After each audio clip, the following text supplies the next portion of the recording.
you guys have Nathan Williams with Library79.com.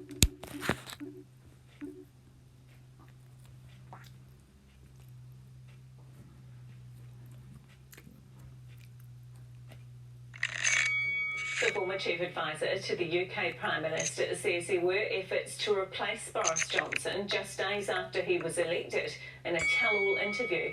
Dominic Cummings also alleged Johnson's girlfriend, now wife Carrie, was interfering with advisor appointments, an allegation refuted by Number 10, saying only the Prime Minister can make those decisions.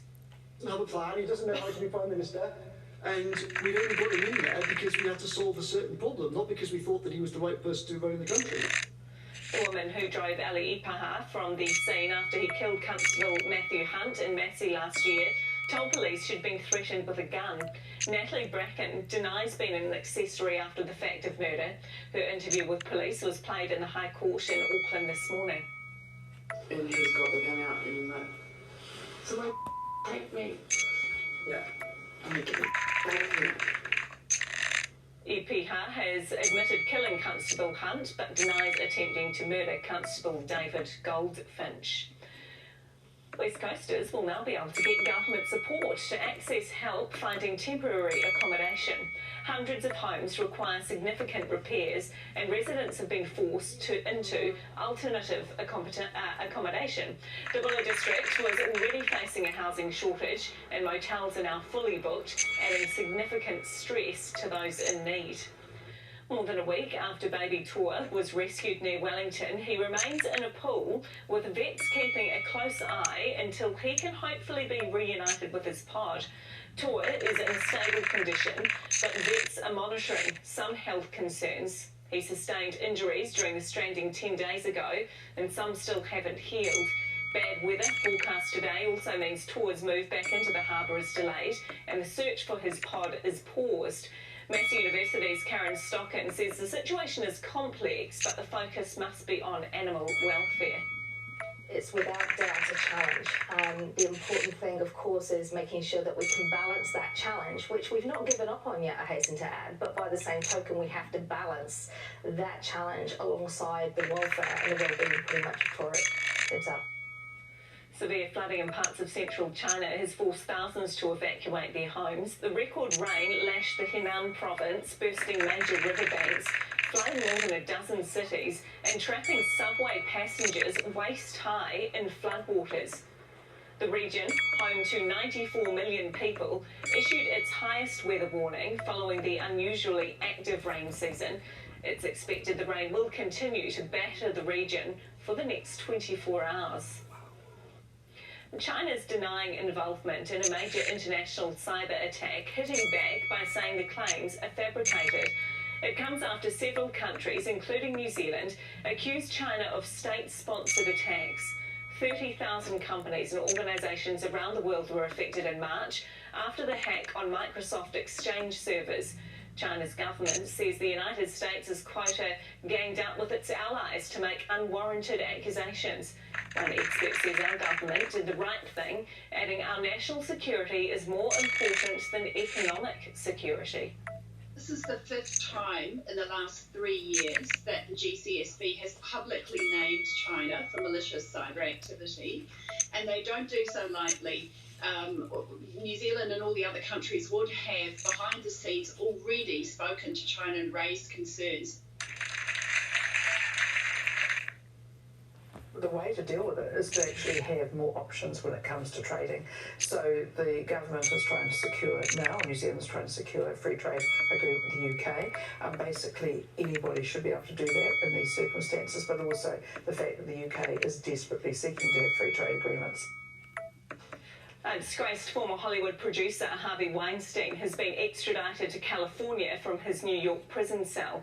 Facing additional sexual assault charges, Weinstein is serving a 23-year prison service after being convicted of sexual assault and rape last year. It ends his fight against a transfer to Los Angeles, where he's facing charges for attacking 5 women from 2004 to 2013. Wildfires are raging in the US, more than 80 fires now burning across more than 18 states.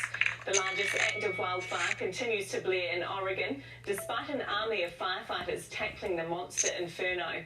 The blaze is one of the biggest in the US state's history, advancing around 8 kilometres a day, fanned by wind gusts and tinder-dry conditions. New satellite footage showing smoke spanning from the west of the US, reaching all the way to the east, affecting air quality across the country. Jeff Bezos, the world's richest man, has blasted off into space in the first crewed flight of his rocket ship. The Amazon founder was joined alongside the youngest and oldest person to ever make the journey. The BBC's Sophie Long has more. Boarding his 60-foot suborbital rocket. He was not nervous, he said, just excited. This was not just about realising a lifelong dream, but expanding his ever-growing empire beyond the grip of gravity. With him on this first fully autonomous flight, 3 other civilians. His brother Mark Bezos, 18-year-old Dutch student Oliver Damon, and 82-year-old trailblazing aviator Wally Funk. She was one of Mercury 13, a group of American women who went through astronaut testing and training before Jeff Bezos was born, but never made it to space until now. 5, 4, command engine start. 2, 1.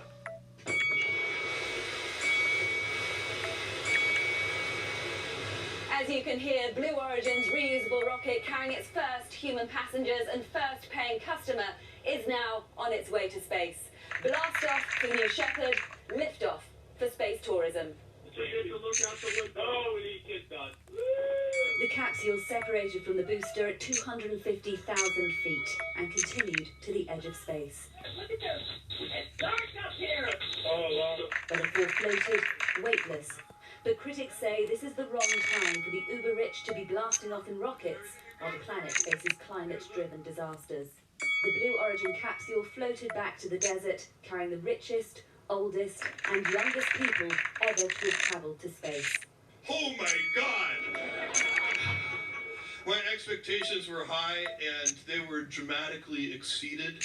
Everybody who's been up into space, they say this, that it changes them, and they look at it and they're kind of amazed and awestruck. I want to thank you, sweetheart, because you made it possible for me. I've been waiting a long time. A historic step in the richest man on Earth's mission to move industry into orbit. Well, it's still to come on midday. Olympics reporter Chris Chang will be with us live from Tokyo as we count down to the New Zealand footballers' campaigns kicking off. That's later tonight. They might be famous Celebrities who think they can beat the Chasers. but they'll get no favours You don't stand a prayer. from the fearsome 5. I'm not sure if you're here to quiz or if you're after my buttery biscuit face. Beat the Chasers tonight on 1.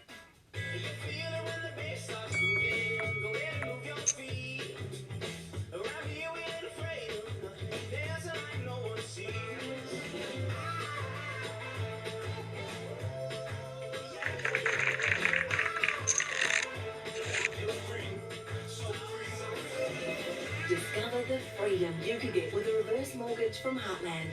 It's time to get the most out of your retirement. Heartland Reverse Mortgages.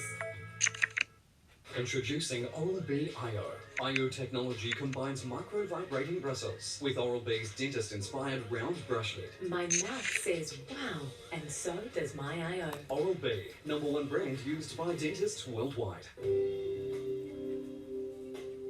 Create your winter look from the Wool Company's range of luxurious New Zealand-made merino and merino possum knitwear. Shop online now at thewoolcompany.co.nz. Family, it really impacts on. It's not just the person with hearing loss that's affected, the people around you are. So Bay Audiology came into my life. They're just fantastic, very professional to deal with, and absolutely first class. Technology's fantastic. You actually don't remember you're wearing a hearing aid. You get to be a player and be